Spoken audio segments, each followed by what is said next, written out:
Naletaka exemple simple ni ndoa par exemple. Ndoa ukenda makabila kabila kwa chana bantu banaoana model na model ya kwa chana. Bana ukauliza mtu ndoa kwa wana kuzuri ni kwa je, yote batakwambia hakuna ule kona raison hata moja. Parce que ça devient un problème culturel. Haiko vile. Kubazungu wanaoana model, muafrika model, baku Kenya, baku Tanzanie, baku Uganda, bantu yote wanaoana model, ba Éthiopien, ba Rwandais, banani. Chacun se marie de sa façon. Ukafika hata mwenye mkongo humu, on se marie aussi model ya kufanya nini? Ya kuacha. Ukaenda kueste banaoana model nyingine, ukaenda kwa Équateur, model nyingine ukaenda. Donc model ya kuachana chana. Alors qui se marie de façon ya mzuri, on ne sait pas. Kwa kuyua model ya mzuri inapasha kuuliza ule alungaka ndoa. C'est lui qui a été l'initiateur ya ndoa. Ule alicréé mwanaume na mwanamke njua kumuuliza qu'est-ce que en créant mwanaume na mwanamke qu'est-ce qui était dans ta tête? Ule ni nani? Ni Mungu njua kuuliza, yeye njua atakupatia idée ya ndoa parce que c'est lui qui a créé le mariage. Yeye njua aliunga ndoa ya kwanza. Donc il doit voir l'idée réelle du mariage, ce qu'il n'entend pas le mariage. Ce n'est pas ile bazungu wanasema, ce n'est pas ile woko wanasema. Ce n'est pas il bakule banasema. Non, nous devons chercher l'auteur divin. Qu'est-ce qu'il entend par là? Le mariage, c'est quoi? Est-ce qu'on s'entend bien?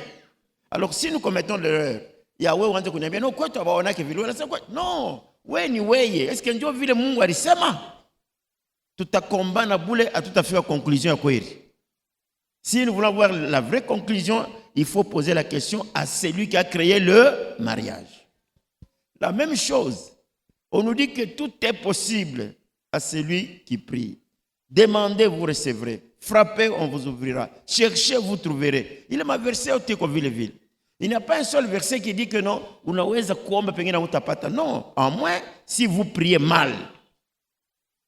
Alors, c'est ainsi qu'un verset qu'on est tombé. Si vous demandez une chose. Donc, nous avons cette assurance. Tout qu'on a il est hakikisho. Ya kusema, si nous demandons quelque chose, selon la volonté de Dieu, il est qui nous fait nini? Là, il n'y a pas de demi-mesure. Hakuna wa kusema pengine itapata. Non. Banasema ukaomba tu kufuatana na akili ya ule mwenye Mungu. Mukile kitu uko naomba atakupatia nakyo. D'accord? Alors moi je pense que maintenant, si vous voulez prier pour réussir, qu'est-ce que vous devez faire? Il faut chercher quoi? Lisez le verset 15, celui qui vient après. Le verset 16, la Bible dit 15. Et si nous savons qui nous écoute, quelque chose que nous demandions, nous savons que nous possédons la chose que nous lui avons demandée. Amen. On ne dit pas que nous savons que nous aurons la chose. Non. Nous savons que nous possédons déjà la chose. Reprends bien. Et si nous savons qu'il nous écoute... Reprends maintenant et reprends les deux versets ensemble, 14 et 15. Nous avons auprès de lui cette assurance. Nous avons auprès de lui, auprès de Dieu, cette assurance. Que si nous demandons quelque chose, selon sa volonté, il nous écoute. Et si nous savons qu'il nous écoute, quelque chose que nous demandions, nous savons que nous possédons la chose que nous lui avons demandé. Quelqu'un peut dire Amen. Or, on n'a pas encore vu la chose, mais parce que nous avons demandé selon le plan de l'Éternel, nous avons demandé selon lui. C'est ça qu'on appelle la fréquence spirituelle. La plupart des gens prient pour prier. Avant de prier, demandez ce que vous demandez là. Est-ce que Mungu ndio vile anapenda? Est-ce que mkile kitu il y a la part de Dieu? Comme on a la part de Dieu, tu dois faire en sorte que qu'il utafanya mukwe volonté ya Mungu, mukwe na ye Mungu aone yemo. La plupart de nos prières sont des prières tout qu'on a omba, il y a égoïsme, l'égocentrisme. Ni qu'on a omba paka juu yangu mimoyo. batoto yangu, nyumba yangu, sante yangu. Bo, hata sante ni yako, musante ile kama Mungu anakutunza, Mungu atapata amo nini? Si tu pries, unamwangaje Mungu mkile kinyoko naomba. On dit si c'est la volonté de Dieu, hata kushikia. Mais si c'est pour ton intérêt égoïste, Dieu unaomba parce que tu veux faire ça, unapenda bakone, unapenda bakusifu, unapenda wewe yosema ye ule anauza kama ni motoka, anaenga nyumba banaanza kumcheka. Là, Dieu dit que Dieu n'écoute pas. Est-ce qu'on s'entend très bien? Ndio maana utayenga miaka na miaka aufika kumwisho. Aujourd'hui, je vais te montrer comment tu peux entrer dans la pensée de Dieu. Mungu bana mkaptaka kufuatana na kama unayua la pensée. Mungu yeye anapenda nini? Mukile kinyo dans ton problème là, la part de Dieu est où? Admettons que tu pries pour ta santé, c'est un exemple. Santé yangu ko mubaya. Mais si tu dis à Dieu non, hii santé yangu ni ya kutumikia nayo Mungu, atashikia. Hapana kusema sasa na mlongofi. Baba Mungu, kama unaitunza, mimi nitakutumikia. No, wengine wanasema vile juu eko mu hospital. Akatoka na sababu yote. Mais si Dieu voit réellement que santé ile yako, bonne santé yako ni ya kazi ya Mungu, hata acha malari n'importe quel kubambi. Dieu anajua sema ukalukula, maintenant il y a un problème aussi avec Dieu. Je vous avais dit, shuku papa alikufuaka, tunaweka kilio. Les gens sont venus. Comment ça? Pour me consoler, hein? Kufariji baba ya papa, tunasikia sema Mungu eprouve ndio. Anekana pole kabisa, pole. Kipande papa, niko na problem. Hapa unaniona hapa uniombee kuliko na mambo hivi na hivi. Alors vous sentez que atari kwa kuni consoler, mais eko na problème yake. Siku tulifanya accident, niko kwa hospital, je suis malade, tunafanya accident damu iko na vui. Ile siku tulilalaka kule. Bakukuita papa, banasema unakufa, banasema mais fin de fait parmi les gens, unamwambia sio niko kwa papa uniombee, niko maana yake afu kama mimi kufa. Ces choses-là, Mungu ako naangalia. Huyu mtu akakufa, hii makelele teishiba leo. On t'a bien de me protéger. Quelqu'un peut dire amen à haute voix. Alors maintenant, cette prière-là, parce que Dieu ne va pas accepter à part ile makelele ya shuku mzimu. Ndio maana ule banamuita Tabita. Wakati alikufa, comme elle était la seule à danser kushona bantu mangu. Banaona sema ifuashi na bakia vide maintenant. Banamwambia Mungu, angalia. Huyu anakufa tutafanya ni. Tout le monde montrait à Dieu que non, il y a un vide ici. Mungu alishikia parce qu'on a demandé mulikuwa kazi ya Mungu. Mulikuwa avantage ya Mungu. Il y avait la part de Dieu. Quelqu'un peut dire amen? Alors, la prière, la plupart des prières que tu unafanya ni ma prière haina muintere ya Mungu. Yuko muintere yako. Baba unipe kwa mtoto. Unipe mtoto. Bana nicheka sana. D'ailleurs kama nazala kwa mtoto atakuwa ni mtoto aina sasa tuleta mankamashi. Mimi shakushika bantu wanasema vile. Wanasema kama nazala katoto kabuchafu sakale kako. Wakati yako naomba ile, est-ce que vraiment Mungu intérêt ya Mungu mule? Ni invite beko na kombana na bambanda na banana na napenda prouver. Baba Mungu, bana nicheka sana. Wewe Mungu unaenda wapi? Bana nicheka. Batu ya dunia baba. Wewe Mungu mshima. Donc tu parles pour parler. Quel est l'intérêt de Dieu? Quelqu'un peut dire amen.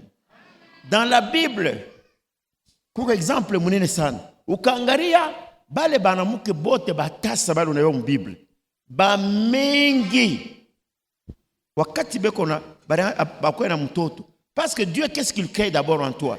Il crée un besoin. Il crée ce que nous appelons un besoin, un désir ardent. Wakati uko naona bengine beko nazalo wa uzale inakuwa ça une préoccupation.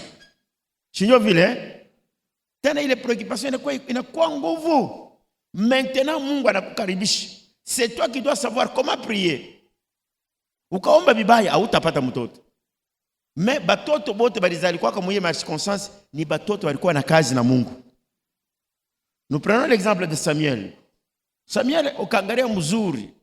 Samuel alizalika mu période une période qu'on peut appeler l'état était grave en Israël. Parce que balikuwa ba Philistins balikuwa balisha kunyang'anya nani l'arche de l'Éternel. Et en plus, même la religion. Il y avait, Samuel, il avait joué plusieurs rôles. D'abord, un rôle politique, rôle religieux. Nous avons une fois chez moi, voyant. Fois chez moi, juge. Fois chez moi, prophète.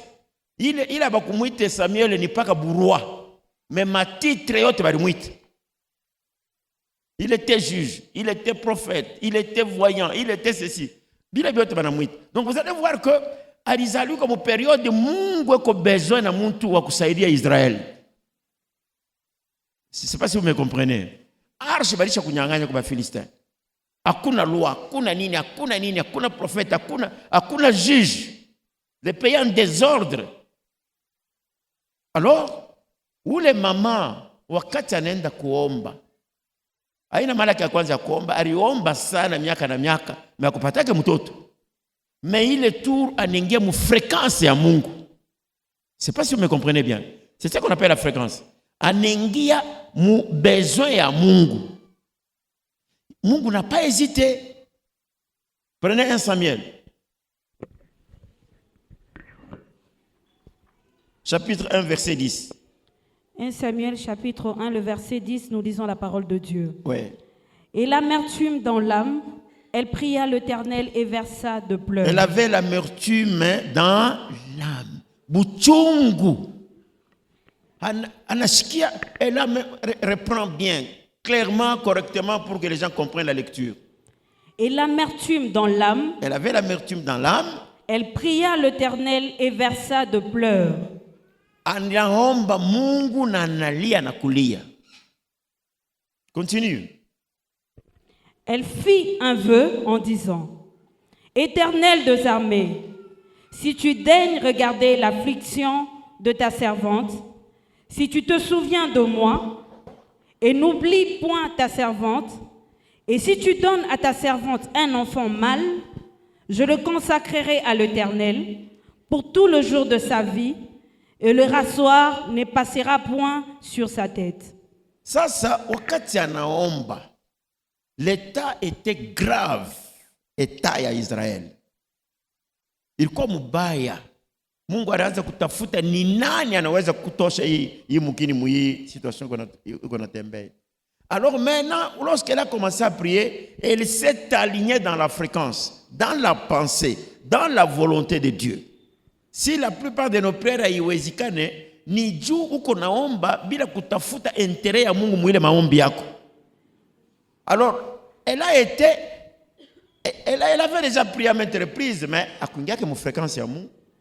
Parce que la Bible nous dit, si vous demandez quelque chose selon la volonté de Dieu, ayez l'assurance qu'il fait quoi? Il vous écoute. Et s'il vous écoute, c'est que vous avez déjà la chose, vous possédez déjà la chose que vous avez demandé. Bon, c'est le Saint-Esprit qui l'a aidé. Anaomba mwile sens. Mungu anasema voilà, c'est ce que moi aussi j'attendais. Na mimi nilianza kuchunga ni nani atatosha Israeli muibutumwa ya Bafilistin? Ni nani ataweka loi? Ni nani atachanger bintu? Dieu n'a pas hésité. Utangaria banasema un élément que vous devez considérer là, c'est ce que je vous avais dit, que toutes les prières, Dieu ne peut pas se révéler à quelqu'un.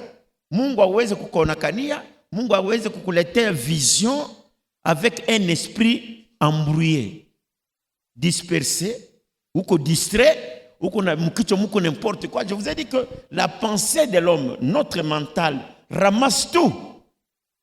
C'est une machine qui ne se stoppe pas. Aweze kufanya 1 minute sans réfléchir, c'est impossible, unakufa. Je ne sais pas si ton esprit va se reposer parce qu'il y a des esprits vagabonds. Mais c'est que je sais que ville huku, tu ne peux pas faire une seule minute sans que mental yako ifanye nini itumike. Ce que ça fait c'est quoi? Votre mental yako inaweza inaacha binye tu kunasema hapa inaenda fashi ngine. Iko na vagabonde. Ngara ule mpushe, ngara ule nyoka. Huko beko na kupression donc ndio ville.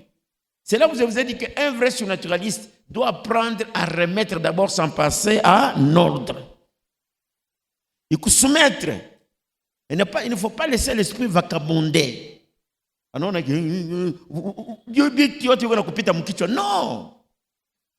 Alors maintenant, si vous suivez le Mwanamouke, elle a été concentrée. Elle a eu l'esprit fâche moya.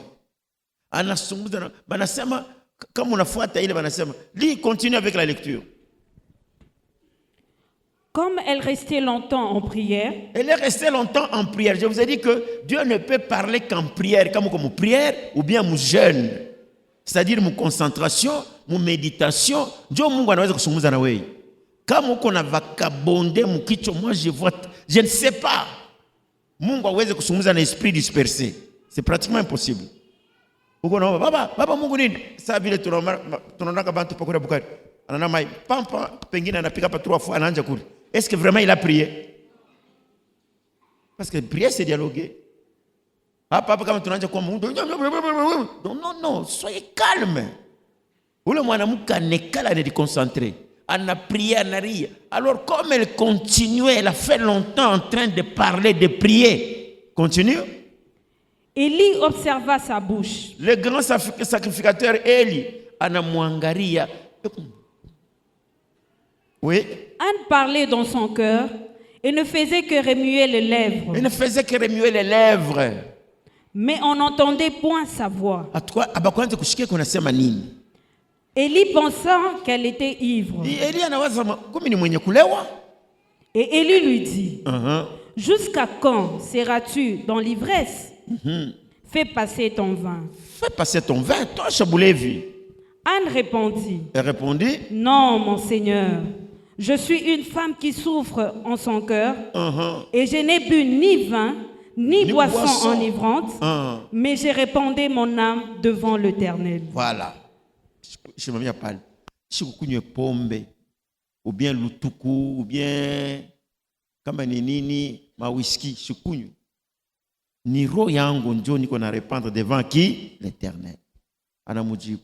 Vous allez voir que Mungu alimupa mtoto. Dieu a nini la fréquence. Je vous ai dit que kuko un récepteur na un émetteur. Kama Mungu ni récepteur, uko natuma manani ni fréquence, ile fréquence mbili inapasha ipatane. Idée yako ipate pamoja na idée ya nani ya Mungu concernant ce que Dieu veut. Ukaenda mu sens contraire, vous allez faire une prière qui n'a pas de sens. Vous allez prier, mais vous ne recevrez pas.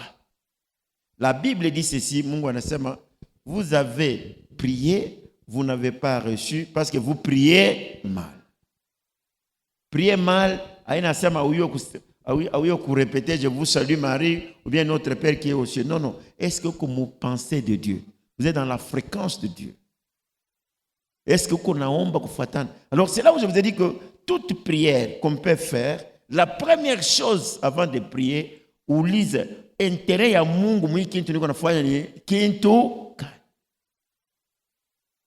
Hata ni mtoto, hata ni franga, hata ni ndoa, hata ni nini, parce que tout ce que tu demandes là existe. Ça existe comment? Ce n'est pas que Mungu alisho kibiweka pale, non. On nous dit que il dit et la chose arrive. Et il ordonne la chose existe. Donc, la parole que tu as là, elle appelle à l'existence ce qui n'existe pas. Donc, où qu'on a eu les paroles qu'on a, ça sera impossible. Ou c'est ma non. Est-ce que maïbo itashikia neno la Mungu na maïbo tu ya boule? Non. Il quoi maïbo eje? Même les fleurs que nous avons, même ça. Ni bantu bane kitengeneza mais kinatoka paka kubintu Mungu aliumbaka. Haiko vile. Hii mbao iko wake ni Mungu aliumba. Hivi yote viko hapo. Donc hata hiki kinaweza kushika neno la Mungu. Kama usikie vile, c'est que vous n'êtes pas surnaturaliste. Un surnaturaliste doit comprendre que Dieu, kitu yote unaona, même visible ou invisible, matériel ou immatériel, kinashikia neno la nani? La Mungu. Si tu commences par là, c'est que tu commences bien. Kama uko unaona saa mtu moja, baba Mungu, unisaidie kwa baba. Uko unaona Mungu saa miza, donc tu n'es pas bien assis, ou tu feras longtemps, mais tu vas vivre bintu binene binene. Tu dois être précis dans ta prière. Quelqu'un peut dire amen? Précis dans le sens que si tu demandes quelque chose, selon la volonté de qui? De Dieu. Mais comment savoir que c'est la volonté de Dieu? C'est là où nous parlons aux surnaturalistes. Même si tu ne sais pas que c'est la volonté de Dieu, mais associe Dieu dans ta prière. À quoi associer wako? Onesha intérêt Mungu atapata mule. Sema amen. Munayo bantu wanatumika kwa manani ma societe, manini, hata bale bantu wanaendaka kuomba bantu franga. Ukamwomba tu franga bule hivi, kama muna intérêt yake, anaweza kusaidia kidogo. Juu ni wewe. Mukako kumwambia no vie, tunapata kazi moja hivi, kama hivi na hivi na hivi, tuko besoin na hivi na hivi, anaona muko intérêt yake. Niye nipaka franga hapa niache kunyumba juu madame batawakia na watoto watalala na njala, niende nikakutumikie kule juu kuko maor, kuko hivi, tunapenda tukue na ile mitakuwa kukupatia hapo. Si il voit réellement que kuko intérêt, anaona sema kaleta kama ni $10,000 mtapata 50,000, 30,000. Atatosha hata $3,000 anakupatia. Wende wache kunyumba, uze bunga tu. Papa, uze bunga, batoto masomo. Ubachie, juu kule utende, usikwe na mama kipanda, eko na kuderanger.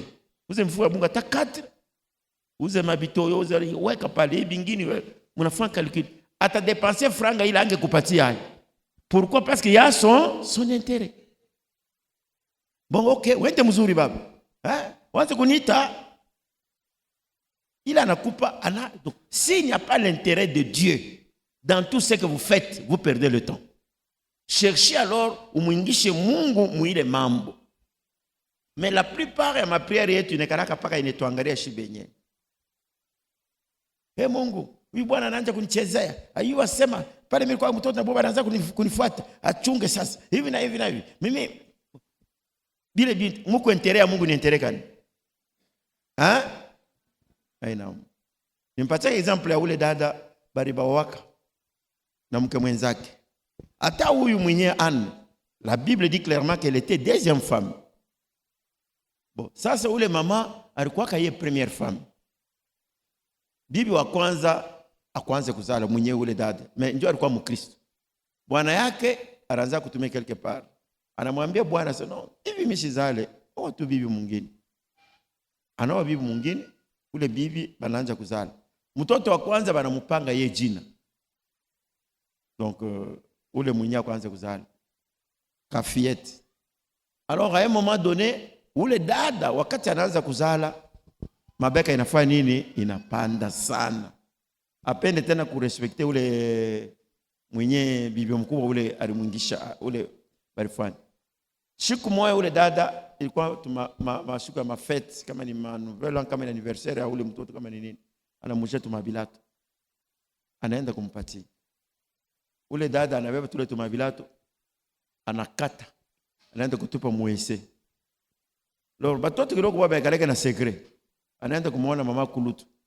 Mama Kulutu, unayua ile bilato linujia ile mama alibikata tu na kisha anatupa muese. Mama anaenda kwa pasteur, papa pasteur, shikia ule mama vile anafanya.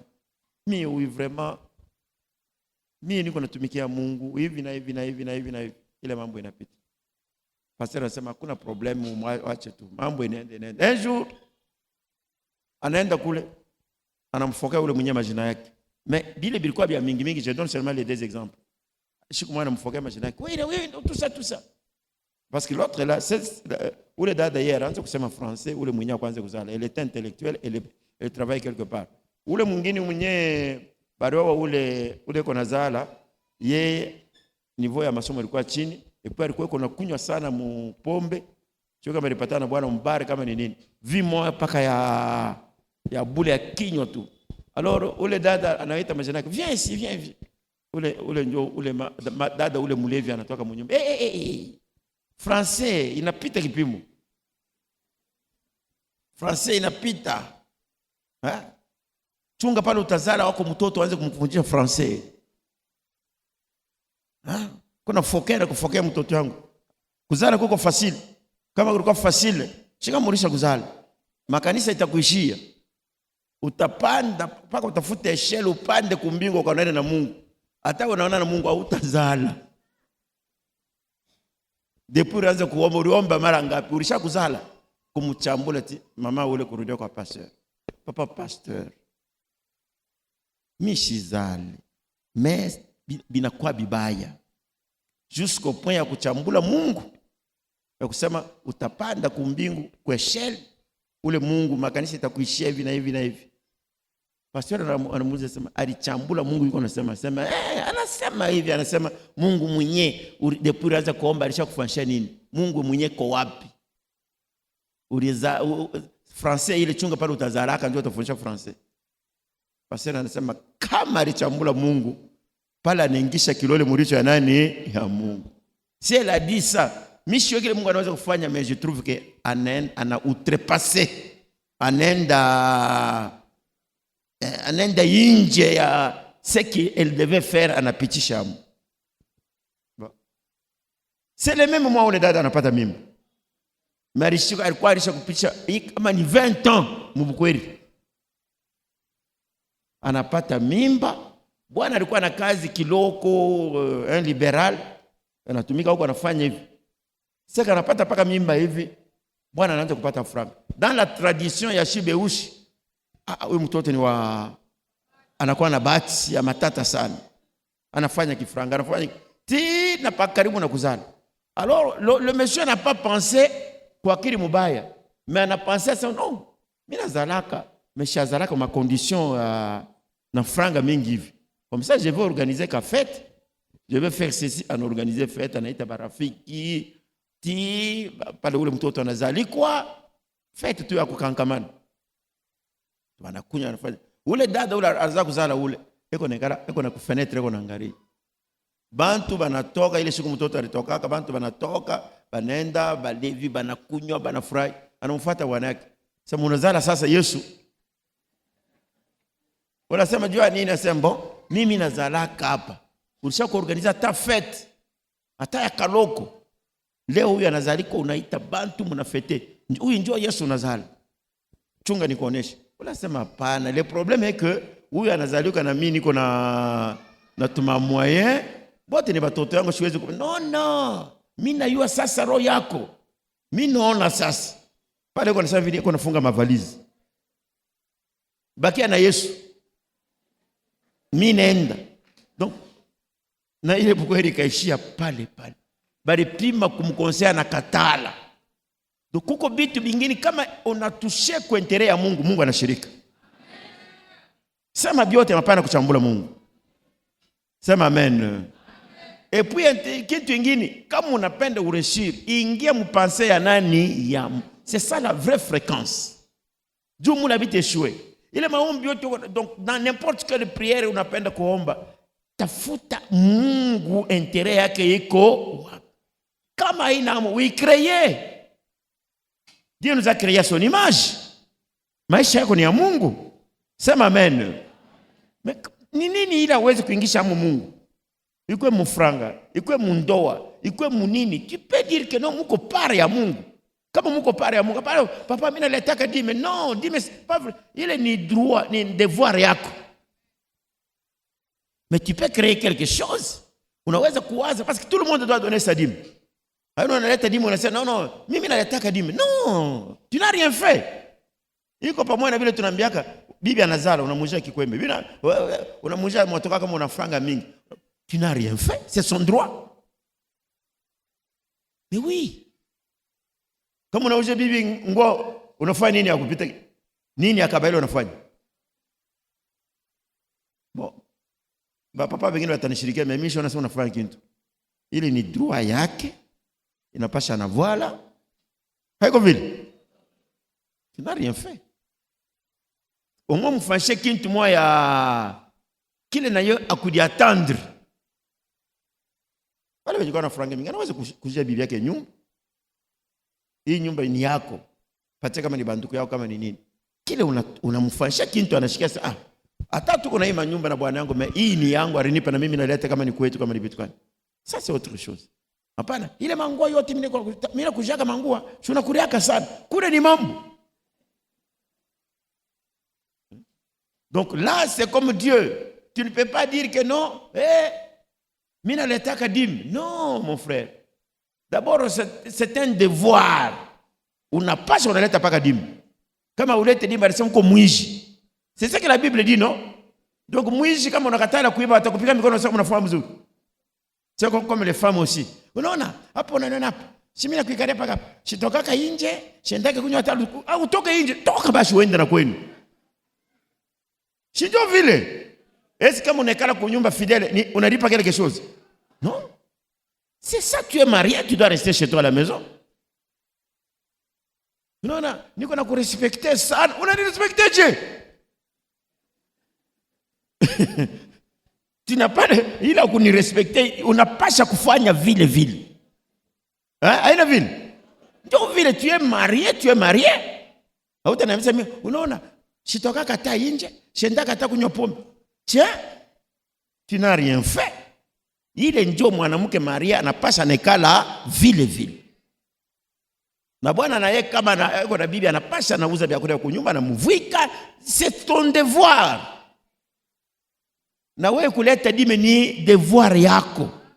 Kuleta offrande, Mungu anasema on ne se présente jamais devant l'Éternel mais vite. C'est ni devoir yako. Unapaswa unaleta offrande, unaleta dime, mais sasa umwasocie Mungu mubile bintu bingine, Mungu atatumika. Quelqu'un peut dire amen à haute voix? Beba programme fulani, useme Mungu anakuwa associé mwi programme. Utamwona Mungu atatenda kazi. Fanya kintu Mungu ajiretrouver ndani, ça réussira.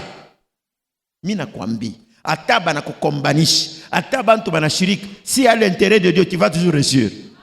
Parce que Mungu ataogopa bantu. Non. Bale Mungu unashikia ba grand serviteur de Dieu, banani. Kama comme kazi ya Mungu, ça c'est Dieu qui prend les choses en main. Il dit restez calme, je combattrai pour vous. Sema amen.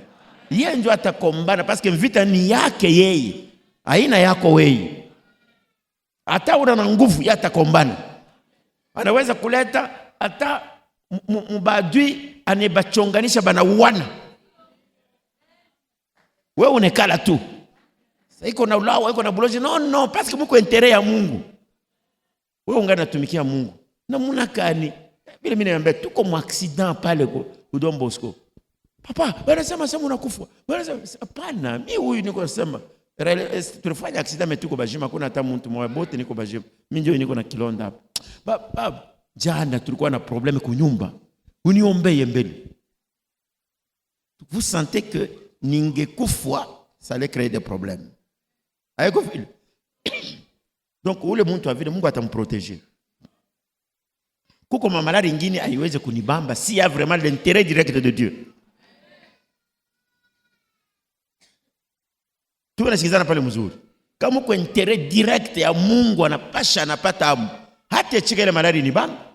Hata iproteje basi nikalukula. Une semaine niko mkitanda. Kazi ya Mungu itafanyika je? Une semaine tu shishimame. Une semaine niko malari. Non. Pengine kama anasema uende atakubeba. Mais kama hivi kuamburia hata shetani anafanya nini? Hautairukula ya vile. Parce que anayosema une semaine makazi yake yote itafanya nini? Itakufa. Sema amen nikwambie. Mimi niambia kasema kama unaangalia kwa television na nani? Baimbwa tu chien de garde anachungaka kulupango.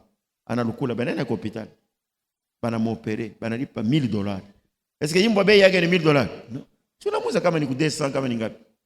Mais comment batamfaire opérer? Kukupita na wei. Dieu a kazi ile konatumika. Haiko vile. Me kama imbwa banaweza kumulipia hospitali, imbwa banaweza kumutunza, hafu weye patron wako weye, wewe unanabei kupita imbwa, shuko nabei kupita imbwa. Alors Dieu peut te protéger. Ni wewe moyo ndio uyue ke Mungu hapa niko natumikiaka Mungu kazi kali. C'est ce que nous appelons les fréquences. Est-ce que uko mu fréquence ya kile uko natafuta? Bote kuzalika kwa Jean Baptiste, ukaangalia mzuri, baba yake Zakari na Elizabeth balikuwa munani service sacerdotal, parce que Zakari alikuwa prêtre, alikuwa sacrificateur.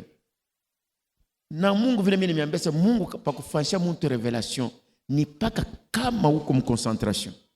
Ukayua mzuri, Zakari alionaka malaika wapi? Ni wakati eko mservice, banamuita anaenda mule afanye vile wanafanyaka, anaenda kuleta offrande ya parfum munani, njo mule kwa présence de Dieu, le lieu saint, njo anaona malaika, anamwambia bibi yako atazala.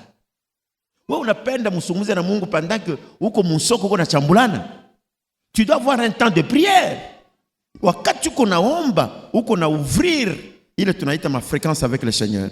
Wakati uko mjeune, ana mimi namwambia ile prière yake aliombaka, mu prière ndio Mungu alisumuza. Ule Elizabeth bwana yake tunasema bwana alikuwa eko nafanya service eko mu prière, ndio Mungu anamuonekania.